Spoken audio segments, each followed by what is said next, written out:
Crește-ți piciorul străine când vii în cortul întâlnirii.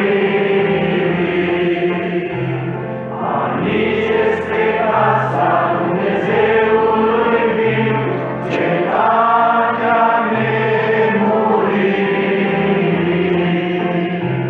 Aici, în poarta cerurilor, e calea ce duce în sus. Aici e regele regilor, aici domnește Iisus.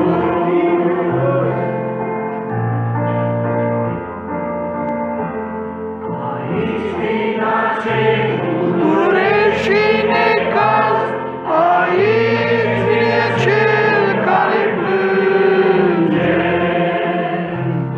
Aici vin acei cu lacrimi în obraz, spălați în Sfântul Sânge. Aici e poarta cerurilor, e calea ce duce în sus. Aici e regele regilor, aici domnește Iisus.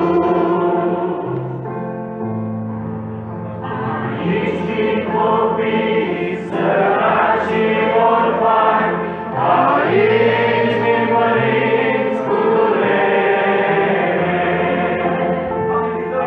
Aici vin bătrâni, necăjiți și sărmani, să simtă